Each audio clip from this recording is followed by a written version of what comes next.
a small conversation about this whole idea of strategic partnerships, how you manage them, how do we make them sustainable, and how do we promote them. So that is a conversation I want to have with you, gentlemen, and I hope you're ready to share your thoughts and ideas with the people sitting here today. So I think the first thing I'd like to ask, and I'll start with George because he's closest home, is how do you think strategic partnerships have promoted sustainable value at Strathmore? I will not speak about Strathmore alone because I'd like to share more of the philosophical side of partnerships, since that is my forte, to speak politics and to speak philosophy. But looking back to when we started, as Patricia pointed out, I started walking around CEOs, and I started with then Gerald Mahinda. I saw Titus Naikuli. I went to Deloitte. I went to PwC, people like Richard Ndungu. I walked around quite a bit, and I asked them, and Baroness Linda Choka, I still recall that, and I asked them, is it right for this country to get a business school to start driving short-term and medium-term goals for performance? And the answer was yes from the industry, but no from the academia. And so I immediately undertook to save, and I went to Harvard. And I stayed there for 3 weeks, and then 3 weeks. First in October, and then in November. And then I came back and I said I had not had enough, and I went all the way to IESA Business School in Barcelona, which was one of the top business schools in the world. At Harvard, when I went there, I saw in those 3 weeks 6 top professors. Amongst them was Michael Porter. And I asked them, would you like to partner with us to start a business school in Africa? And just the sheer complexity of trying to work a relationship with Harvard was so heavy. So the professors decided, okay, we are going to do it ourselves, personally as professors. And you know, Michael Porter was the first Harvard professor to come through the Institute of Competitive Strategy at the Harvard Kennedy School of Government. He came and he started what we call making markets work, or such kinds of things then. And that is the seed that started what we now call the Strathmore Institute of Public Policy. When I went to IESA, I had been given a plan to see people. I asked if I could see the top heads of the entire school.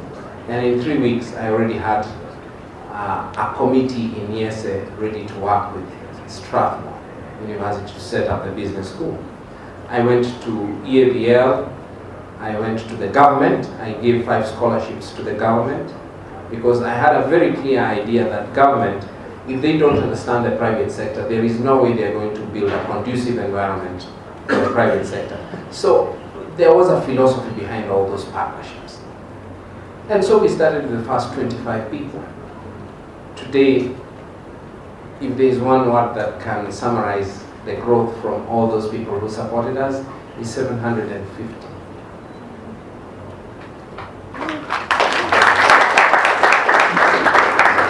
And of those 750, we have more than 45 strong partnerships across the 5 continents. The only place that is lagging behind, and it's because of languages, is South America. But our students go to New York University. We have many scholarships that have gone to Rutgers, there's this New York University, Columbia Global School. We have people who go to Pennsylvania, Wharton Business School. In England, we have London School of Economics, we have Warwick, and we have London Business School. In China, we have 2 institutions, the CIBS, the China Europe International Business School, and we have the Antoine College, and we have in Singapore, Nanyang University for public policy, where our students go. When Patricia was saying that we are taking our MBAs to Yese Business School, let's get the figures right. We normally transport more than 300 students from Kenya to various parts of the world every year. And it is a strong relationship we have built with all these institutions to build Africa. Having reached there, Patricia, do you want me to say more about partnership? I think what I'm going to do now is you're given the academic perspective. Yes. Can I ask Martin to give us a little bit about the corporate perspective of strategic partnerships? Thank you very much, Patricia. Listening to that story of Strathmore from very humble beginnings, and look and listen to the statistics that he's mentioning about what the SBS is doing today. I mean, this is really something that defines partnerships, and it goes back to what Patricia was saying here earlier. The success of Strathmore has been driven very much by the kind of partnerships it has been able to create over the last 10 years, and it's kind of evident from that story of joy. So congratulations. Thank you, to you and your team at Strathmore and the entire Strathmore community. Similar to what you just described in the academia, I think that we are all too well aware about some of the partnerships in the corporate world and the extent to which they have driven value. Because in the corporate world, people always talk about the bottom line and value, and they want to hear the cash still ringing all the time. And it's, in as much as businesses start small, just like Strathmore Business School, it's been realized that you cannot grow much on your own without looking to partnerships. We don't need to go far, actually. I think we've seen, if we look at, I've spent quite a bit of my time in the financial services industry in this country.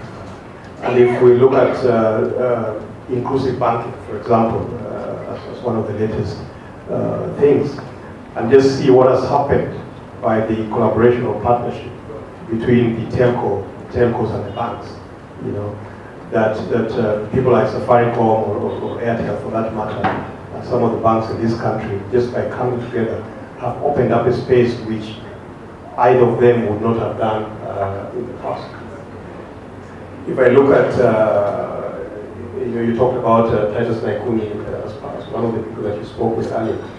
I know that KQ is in the news for the wrong reasons today, but even if you just look at the last 10 years of Kenya Airways and how the partnership between Kenya Airways and KLM has opened up the continent.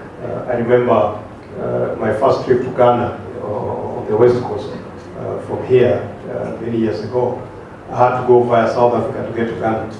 It took me sort of a whole day or a day and a half or something. And today, it's a couple of hours journey. And this all attests to the value and the strength of partners. So Patricia, it almost goes without saying, that if you look globally, what's happening to, the international corporates, if you look at what's happening in technology, the IBMs, the Apples, etc., the kind of partnerships that they've forged over the years, which are subject of business school discussions and business cases, attest to that fact. So both irrespective of which field you are talking about, I don't think anybody would fault this. I think there's a conversation to be had as to whether people like partnership necessarily or not, and I guess that's a separate conversation. I think for me, it's not just about liking them. What would you guys say, the two of you, from your perspective? What actually makes partnerships successful? You have the experience of all these academic institutions who we've partnered with. Martin, from your experience, what do you think makes them successful? So, Patricia, if I were to begin, the first thing is, whenever you're thinking of partners, you are thinking about the globe, or you're thinking about Africa, or you're thinking about the government. And to what ends are you going towards when you're thinking of partnerships? In other words, are you just thinking of the tinkling money drawer, or are you thinking of power and glory and ability to control resources? I have thought about this a lot, and why we titled this session Partnerships is that I wanted to give you an end. The end is Pan-Africanism. And I want to reiterate Pan-Africanism. So I'm not deluding myself thinking that we can build Pan-Africanism away from our United Nations orientation, our global appreciation of the good that we can do with the United States of America, with England, with China, with India. So let's start chewing from a place where we see a visible need of partnerships. When we are thinking of, for instance, why bother talking about this minute little thing called KQ? And think of KQ, cranes, Tanzania Airways, Uganda Airways, that is cranes. You think of the Rwandese, you think of Precision Air, which is controlled by KQ, and you go to Congo. What, just as an example, what would take us to build the first multi-level airline that controls the entire north, central, and southern part of Africa, to make sure that every major city has an airline that transports goods and persons there? What would take the KQ personnel today to Uganda, to Congo, to Rwanda, to Tanzania, and negotiate a partnership that would form a wider airline that would actually serve? And for what purpose? For building the economy. What would take Kenya, Uganda, Sudan, Congo, Central African Republic, Cameroon, Niger, and Nigeria to build a flawless transport system?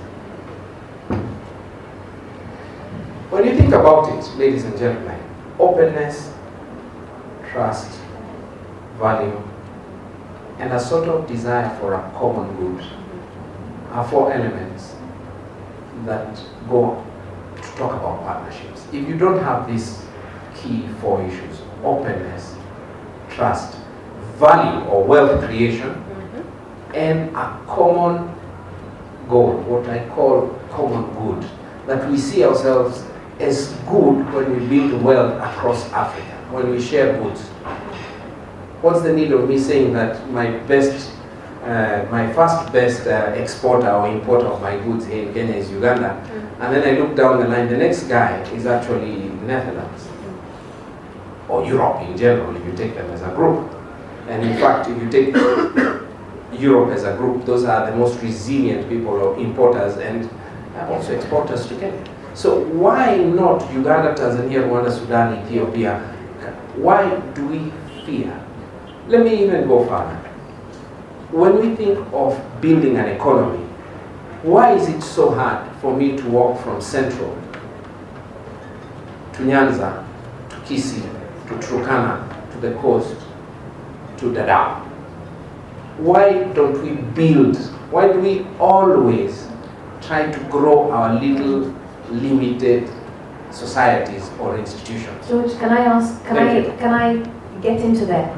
Because you really talked about something, the values, the common good, that there's a value creation and generation. Then you lead on to the story about why these people can't communicate. And perhaps there isn't the conversation going on.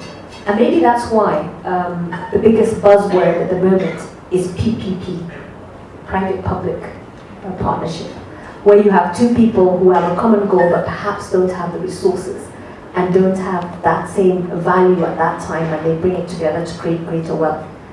What is your view, Martin, in terms of how private-public partnerships are going to take us a little bit further so that we're able to achieve some of the things that George is talking about? This ability for somebody to be able to walk from Turkana to Nanyuki, or to be able to communicate. Or how do we make sure we use that in order to harness greater value from individual resources. So before I come to PPPs, let me just pick up on the thread of George's discussion, because what I actually hear George talking about is leadership.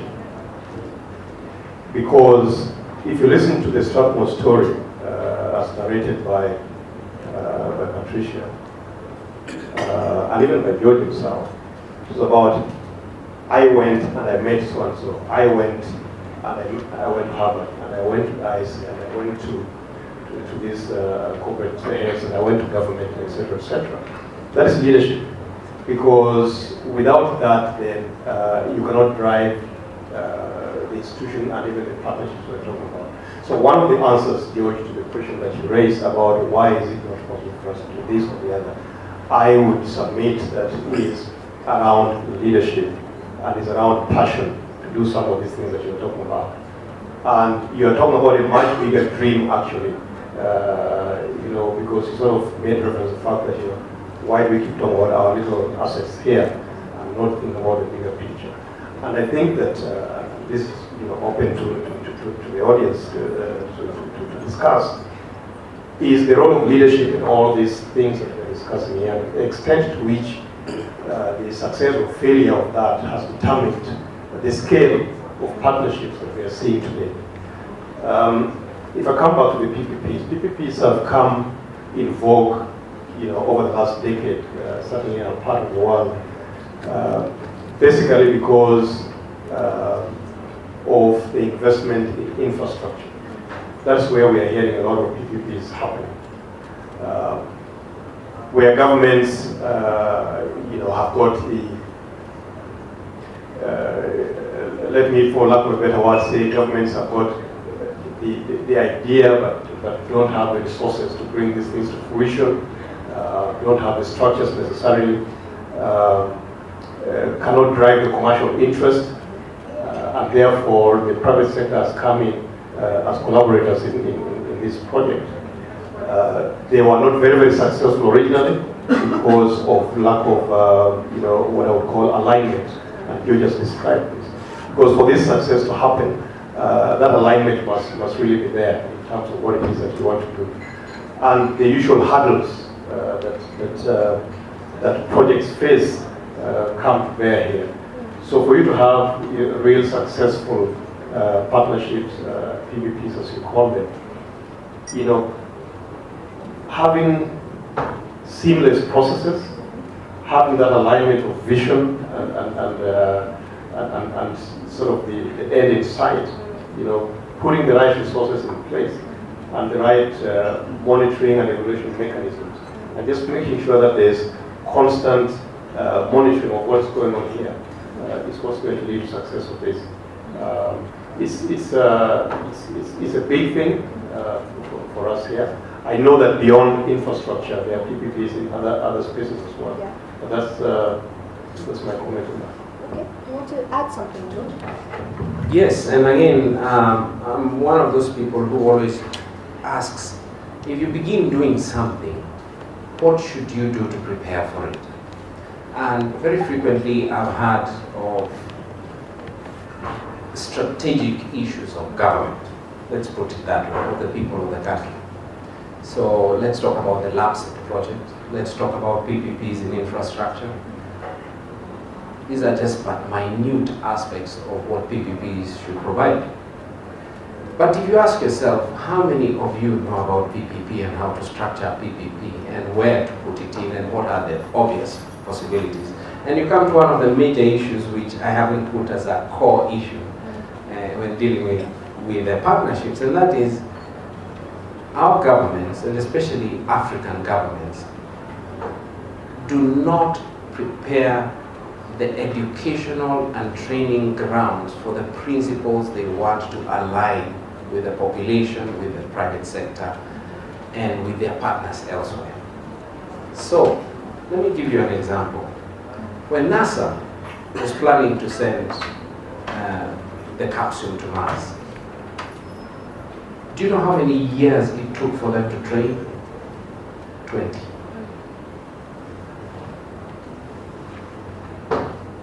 when the government takes a PPP, do they even have a department and a population to train?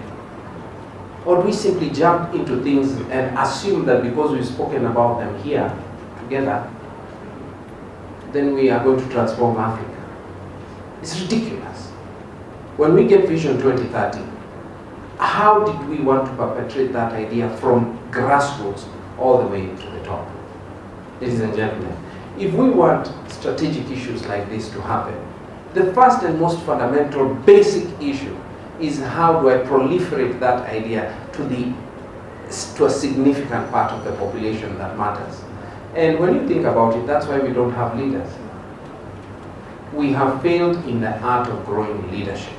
And ladies and gentlemen, I am not going to mince words about this. It's the same thing we saw 500 years ago when we sold 15,000 slaves out of Africa. It's exactly the same thing we saw at the late 19th century when people began landing into Africa to take the land. If you look at the history of how the British took over this country, do you know how they did it? Who reads? They went from chief to chief, asking the chief to sign a paper written in the ancient English of the 19th century to say that they have given the land to the colony. By the time the colony was coming in 1906, properly speaking, before it was a protectorate, the chiefs had already signed away their land. Now, on what grounds was that paper signed? Rubbish. Because there was no such law in the land. All they were saying is, come and stay with us, we have no problem. We know you have technology. I went to, sorry for speaking about this, but it is very important. I went to Uganda the other day, and I found where the Maduvani, you know the Maduvani Empire is, the sugarcane. Yeah, near, no, on the other, Ginger is the second one. The first one was started on the way to Entebbe, on the isthmus of the Lake Victoria there. Do you know how they got the land there to work with the people of the Baganda? They went to the chief and showed him a mirror. The guy saw himself in the mirror and then came out of the house and said, as far as your eyes can see, take that land. All right. So in the 19th century, the partnerships that we had were not partnerships. They did not tell us what they were coming for. They had another economy. We have a new one. So, ladies and gentlemen, we look at ourselves in 1950, 52. We look at ourselves in 1961. We look at ourselves during the coalition. It's the same story, my people. We look at ourselves in 1969 to 71 when we tried to reconstruct the East African community. While the European Union took every tenet of the East African community, what did we do with ours? We destroyed it. Why? Is it myopia? Is it greed? Is it lack of vision? So George, can I ask the audience to answer that question? Yes, madam. Is there anybody in the audience who would like to answer that question? Why are we where we are? What holds us back? Yet we know all these things that George and Martin are talking about. Anybody willing to contribute to this conversation? Yes? Is there a mic that can go there? Please introduce yourself. I'm Jafar Abdulkadir. The answer to that is we are individually clever but collectively foolish. Thank you so much. That's one view. Anybody else like to add? There's somebody else there who's got another view? The problem in Africa is not lack of money, it's missed opportunities. Missed opportunities. Okay? I'll let one more contribution and then I'll let perhaps Martin say something about the points that have been raised. I think there's one elephant in the room that we probably have not addressed. And I'm glad that the lady who, I can't remember her name, but Patricia, I think she said one profound thing that stood out about teaching ethics and values in class. I don't think that we have a fundamental. Yes, there's upskilling. I'm grateful for Strathmore. I mean, we've partnered as a company with Strathmore in terms of our management teams. We beginning to see a lot of changes. It's a fundamental issue in this country about values. And when you talk about values, he was talking about, the other day I was looking at shocking facts in the banking sector about young people stealing and the amounts of money that people are stealing. And it's a sad culture where we've, in essence, worshipped people who have gotten wealth in the wrong way. And I know you may be asking how that correlates with partnerships and developing as a country, but essentially it does. If I go to County X and I say I have this nice opportunity and I have this infrastructure and technology to develop solar panels for street lighting, and the first thing the governor of County X tells me is that I need 400 million upfront. It is a sad state of affairs that we have a microwave culture of getting wealth. So it does not matter how. It is sad that you have Harvard graduates getting in positions and enriching themselves.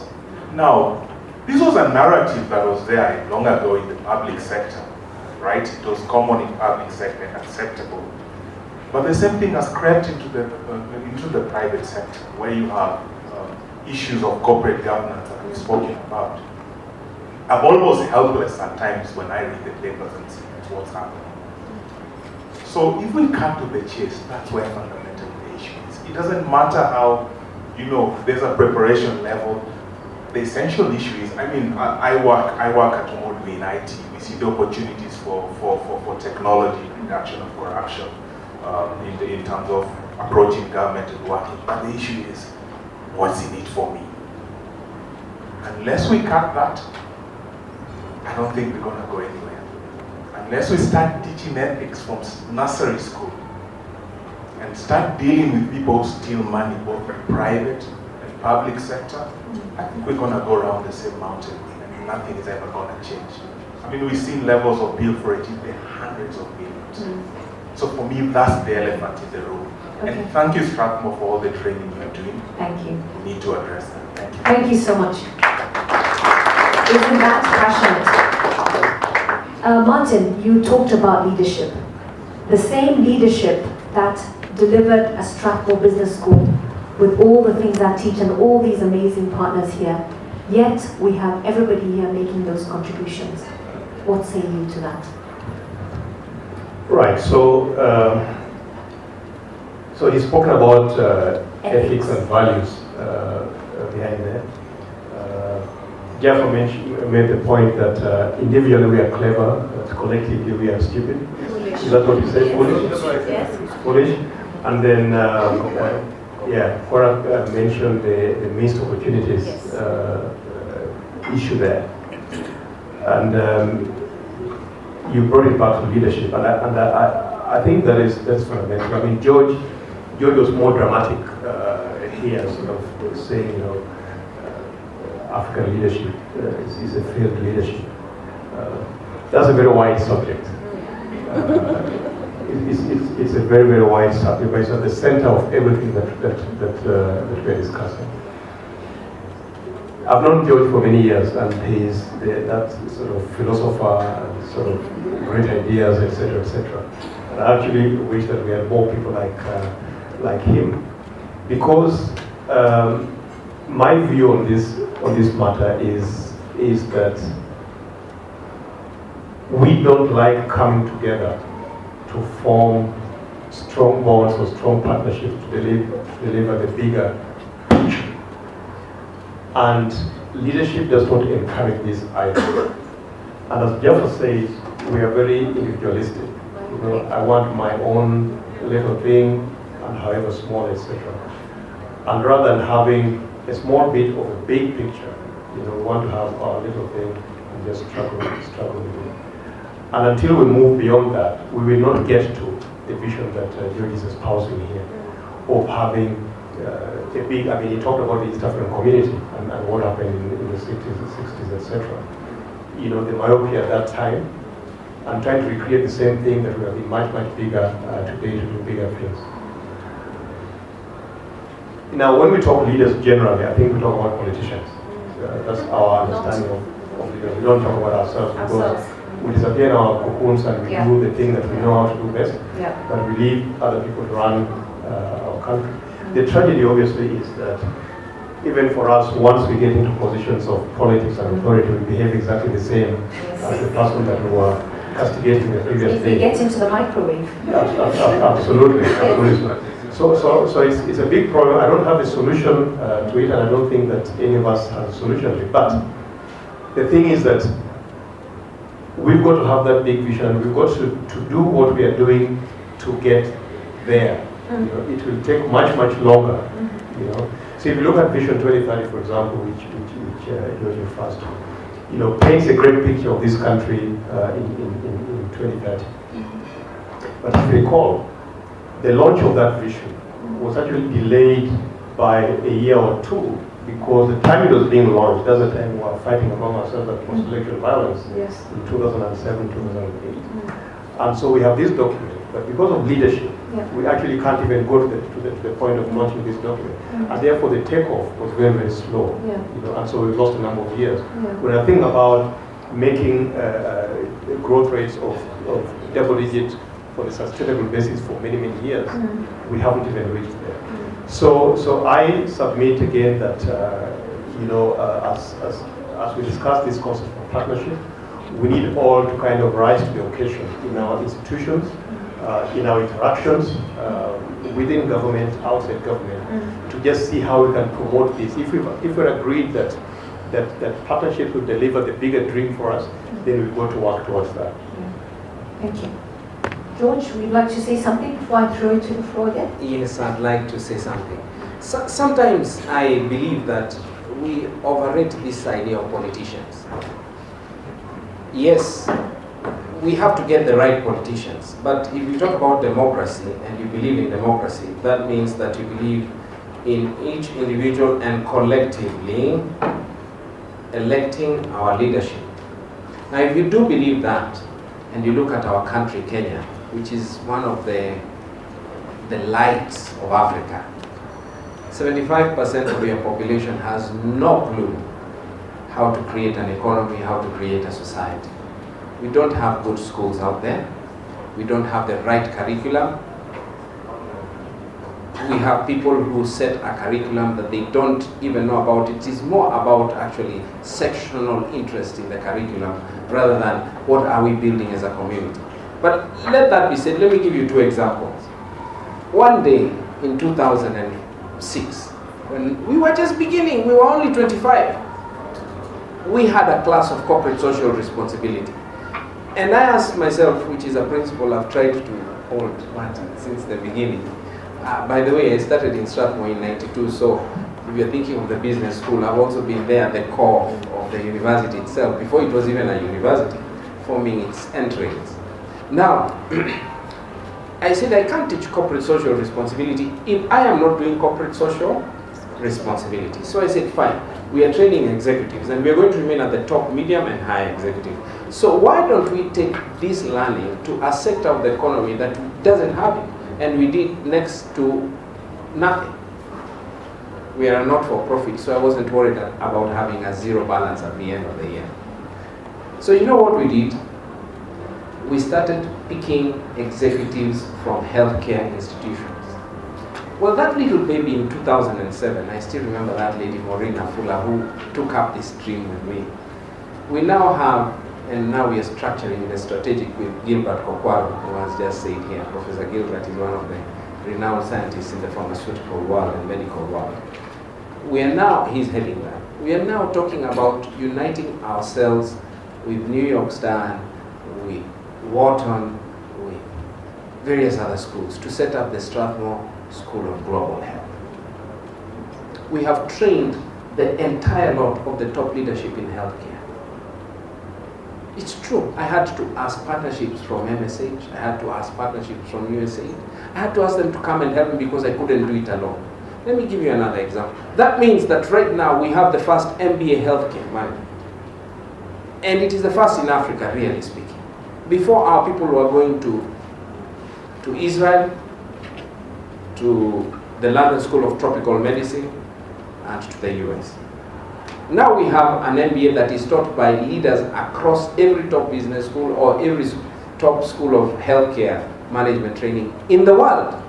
Stanford, Johns Hopkins, Harvard.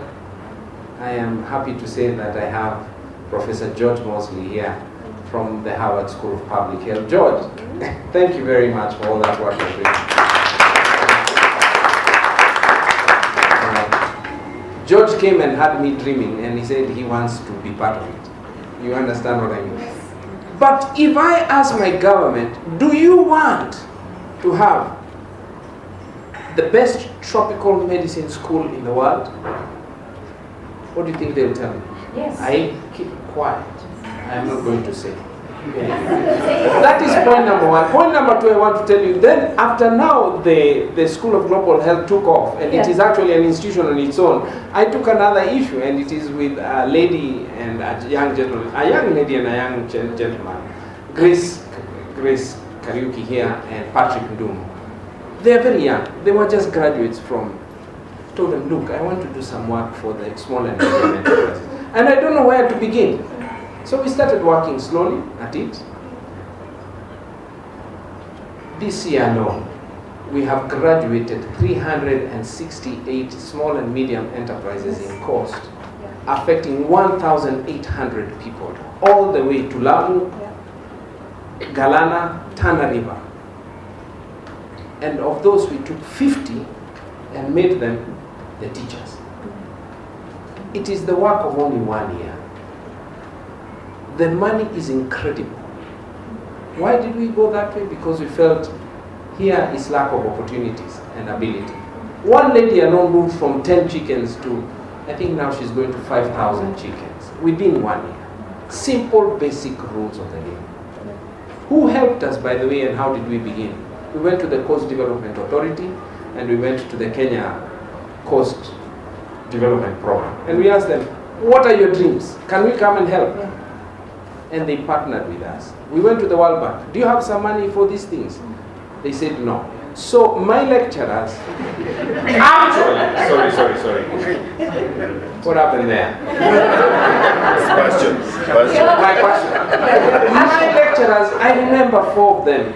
But the only thing we told them is that we are going to pay you a hotel, a poor middle class hotel. You go. Now the World Bank is funding the second project, for which we are targeting 1,000 small and medium enterprises. Isn't this amazing? It's a don't think about big things and operating huge political discussions. Those will come in the end. But first form the base. If you don't create the base for leadership, then all those 75% people who have no clue are going to elect like minds. And it will be easy to manipulate with 50 shillings to 100 shillings. Thank you. Isn't that an amazing story? Every time I listen to the story of Strathmore, I equate it to the story that Professor Wangari Maathai always tells. You know, she says that thing about my little thing. The way Strathmore started was exactly that, one little thing of George. And if I share my own experience when I attended the first AMP, and he speaks about all those advisors he had, every single one of those advisors was telling him, don't bother building a school. In fact, they suggested to him all manner of all these empty government facilities where he could do that, exactly that partnership, and have people go train there. But George's little thing was, I want a business. And that is what we have here today. As we come to close, I think we have done a lot of talking up here. I really would like to hear a little bit more from the floor. And I think the challenge I want to put out to everybody who's made the time to be here today is, tell us a little bit about this partnership with Strathmore. Or how we should do it. How do we do it better? How do we take it, make this little thing the big thing for Africa? Our vision is about transforming Africa. How do we go there? And the only way we get those ideas are from people like you sitting in this room who've walked with us for the last 10 years. Who is willing to share a little bit how we can do that? You know, I probably want to draw on a point you made earlier about trust passion, and then values, and perhaps there is a lot more that we can do, and SBS can probably help us with that. And it's really to invest in, building those leaders of tomorrow. And it's really about the values that we then inculcate in those leaders to really transform our country. And I just wonder whether there isn't a space there for SBS. Focusing particularly on, the things that I think we don't deal with enough through our schooling system, so that we empower people, so that we build those leaders of tomorrow, that they can create the enabling environment that will truly transform Africa.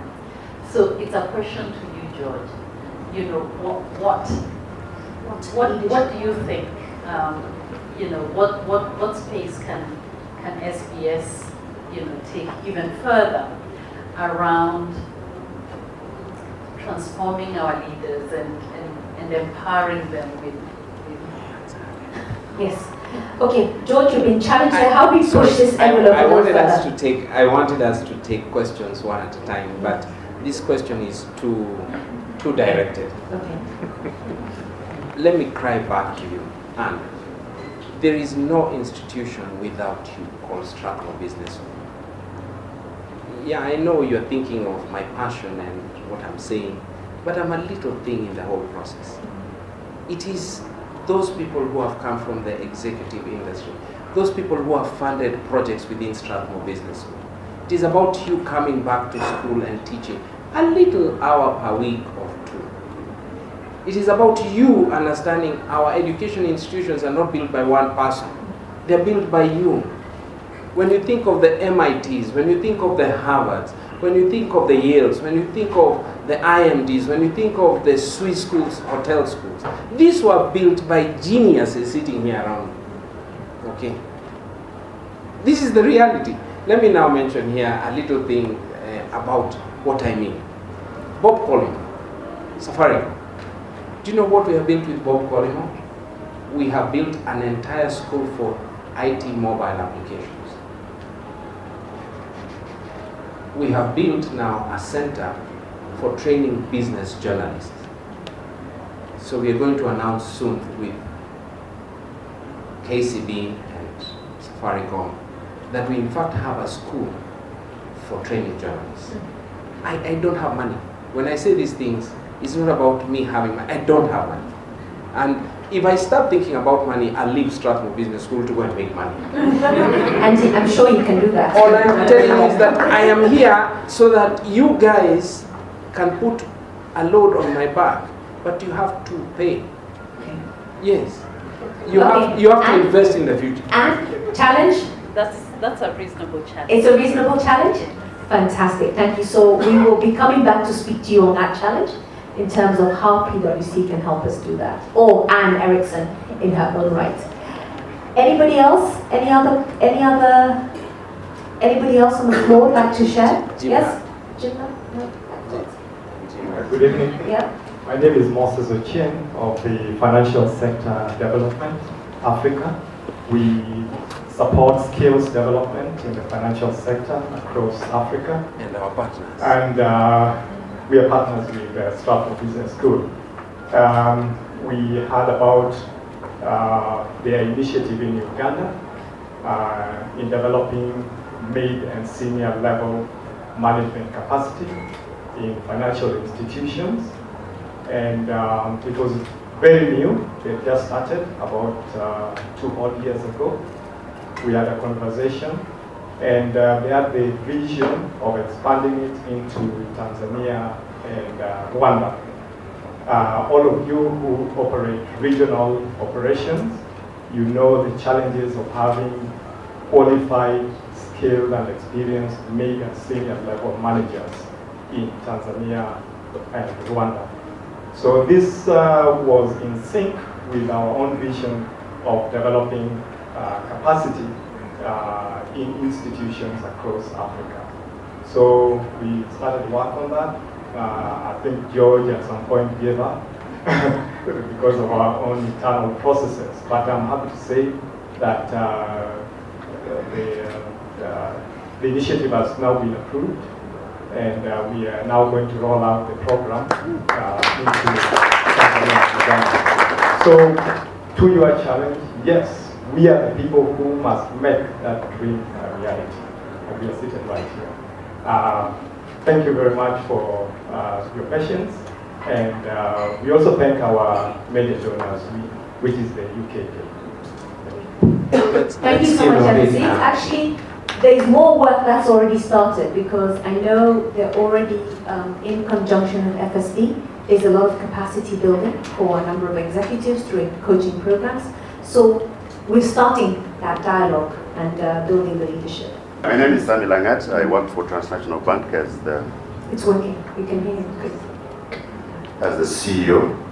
And one of the things that we do when we go into banking, we give people money. And most of the people we give money are very educated people. So they go and do that little shamba of theirs. You know, always talking about little shamba. That money most of the time never comes back. It goes all the time. You are going up country, you go there, you're giving out money, you never get it back.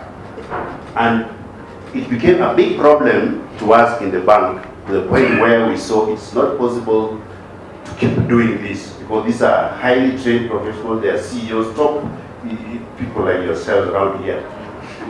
And why is it that when they take that money, it never comes back? So we looked at some of the issues and says maybe the character of the person was not correct. But then, they want women. Yeah, where? So we saw that the business could have been okay. This person has money, but what is he like? And one of the things that we found when we did the agribusiness, because we are into more of the business, was that they lack knowledge. The knowledge to be able to run the business. Because when you talk about business value chains, it means you understand from the point of production all the way to the market. And when you are producing something, you must be able to account for that movement and say, if I am producing, I produce something so good, if it is pili-pili, it should be so good that it can even be eaten in Europe, or it can be certified for the European market. So what is it that I lack? Knowledge. We looked around, most of our branches are within Rift Valley. But we found that most of the people who come to take money are in town. You know, so they take it back and they never, it goes. So every year they are taking 300,000 and it goes every year.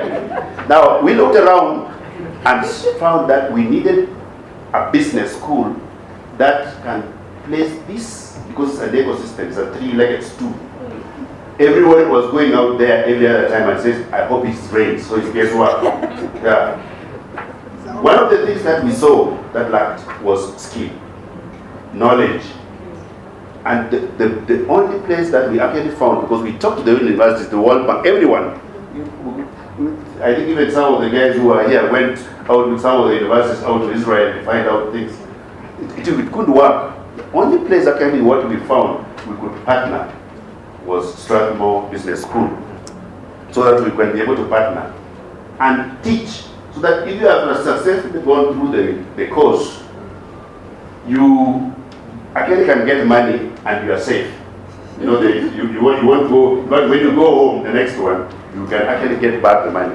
And I think some of the people who have gone through the course and grace and testify is that it makes a difference when you have knowledge.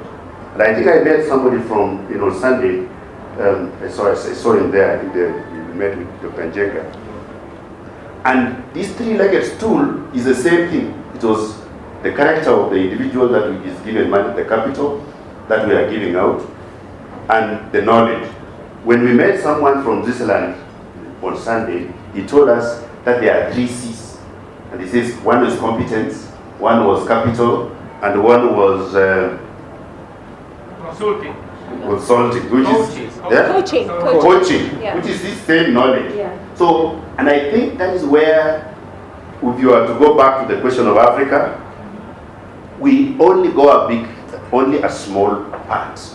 Somebody has money, is of character, good character, something like that. He goes out, he doesn't get the full knowledge of what this thing is all about, then that money goes away. So we come back, take another one, it goes away. But if we got the full knowledge of this, and I think we want to really thank the business school for it. Great, thank you. Thank you very much.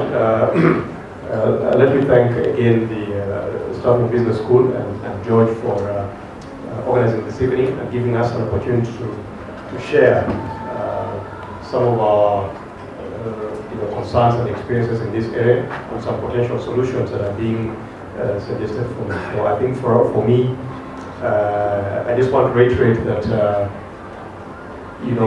this whole thing of mine is mine and thinking small is, we need to move away from there. I think it's important for us to begin to think more and to act around this building of bigger strategic partnerships. We do what we can, but we have the big picture in mind as well, because that is the only way that, if we are thinking big, that's the only way that's going to redeem us from where we are today and to grow our economies into what we all wish them to be.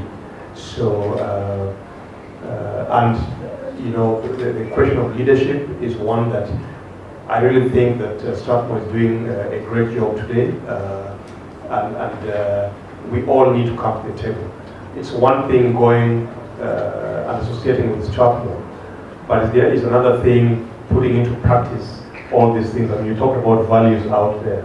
I think it's really, really important that if we are going to grow the continent and the country, that we put into practice all that knowledge and skills that we are getting out of institutions such as Strathmore.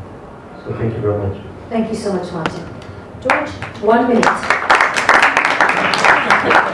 That's impossible. Don't try. I think we have to understand that some of us have to give our lives through a lot of hard work and commitment, and probably lose everything else: money, honor, power, and glory. I remember a gentleman a few years ago. He was called James Gashui. James Gashui then was the chair of Transcentury. And I was called to meet him. And I looked at the man, James Gashui, chairman, Transcentury. What will I tell him? So I sat next to him and I told him, James, I want to teach you. And he looked at me, I'm 60, what can you teach me? And I explained to him my idea of the advanced management program. By the 4th week of the program, James was a very hard worker. Very, very hard worker. James would leave the class on a Friday after the session, come back on Monday and told me, we have bought a project in South Africa. Next one, we have bought a project in Tanzania. And that way they expanded Transcentury.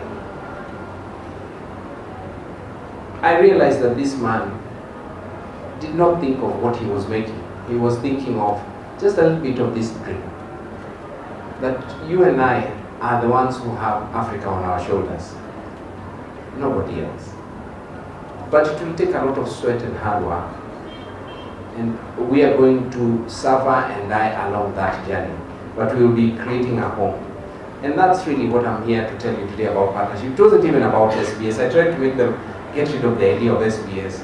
Stop this fear of challenging myths and problems that seem insurmountable. Go for them. Fight for them. Nobody else will. Nobody. If we all stay comfortable in our corners, making our millions and our billions, Kenya shillings, peanuts, Safaricom is making billions, isn't it? The other day I had somebody claiming that the competition authority should take Safaricom. And I asked them, what if I bring French telecommunications here? What if I bring Microsoft here? Microsoft is equivalent. It's one of the top countries in the world. Of course they have challenges of competitiveness. But we think very small. So small. And we have concentrated on thinking small up to now. Yet I know all of you. I have met each one of you personally. I don't think you're that small. So why do we continue sitting comfortably? Thank you very much. And for me, I'd like to say thank you very much, Martin. Thank you, George. I have taken out a lot. Thank you so much to the audience. Strathmore, the partnership, the dream, the one little thing that grew to be the organization today that is changing, transforming very many lives. And I've taken the challenge from you, George, that our next stage is actually transforming Africa. We really need to stop being or believing we're the tallest of the pygmies. Let us think that we are bigger and the world is actually our space.